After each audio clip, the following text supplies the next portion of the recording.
Dahod smart સિટીમાં રખડતા પશુઓનો આતંક. કોંગ્રેસ દ્વારા કલેક્ટર કચેરી ખાતે આવેદનપત્ર આપવામાં આવ્યું. આ તારીખ 17/3/2026 મંગળવારના રોજ બપોરે 3:30 સુધીમાં કોંગ્રેસ દ્વારા આપેલ માહિતી અનુસાર દાહોદમાં રખડતા પશુઓનો આતંક જોવા મળી રહ્યો છે.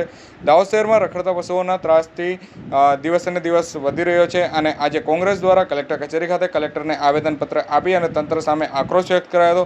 તાજેતરમાં ગધેડાના અડફેટે પૂર્વ કાઉન્સિલરનું મોત થતાં મામલો વધુ ગંભીર બન્યો હતો. ગધેડાની અડફેટે જે પૂર્વ કાઉન્સિલર દિનેશ સિકલગીરનું દુઃખદ મોત થતાં આ બનાવને લઈને દાહોદ શહેરમાં રોષની લાગણી પણ ફેલાઈ હતી. કોંગ્રેસના કાર્યકર્તાઓએ આરોપ લગાવતા કહ્યું હતું કે દાહોદ સ્માર્ટ સિટી હોવા છતાં પણ અહીંની જે સ્થિતિ ફોરેસ્ટ સિટી જેવી બની ગઈ છે. શહેરમાં રખડતા ઢોર અને કૂતરાઓના કારણે લોકોના જીવ જોખમમાં મુકાઈ રહે છે. આ મુદ્દે કોંગ્રેસના કાર્યકર્તાઓ દ્વારા કલેક્ટર કચેરી પર પહોંચી અને ધરણા પર બેઠા અને નગરપાલિકા તંત્ર પર ભ્રષ્ટાચાર અને બેદરકારીના આરોપ લગાવ્યા હતા. કોંગ્રેસે મૃતક પરિવારને જે વળતર આપી અને જવાબદાર અધિકારીઓ સામે કડક કાર્યવાહી કરવા માટેની પણ માંગ કરવામાં આવી છે. સાથે જ કોંગ્રેસે સવાલ ઉઠાવ્યો છે કે વારંવાર રજૂઆત છતાં પણ તંત્ર કેમ મૌન છે. તેમણે ચીમકી ઉચ્ચારતા જણાવ્યું હતું કે જો ટૂંક સમયમાં રખડતા પશુઓનો ત્રાસ દૂર નહીં કરવામાં આવે તો આગળ ઉગ્ર આંદોલન કરીશું.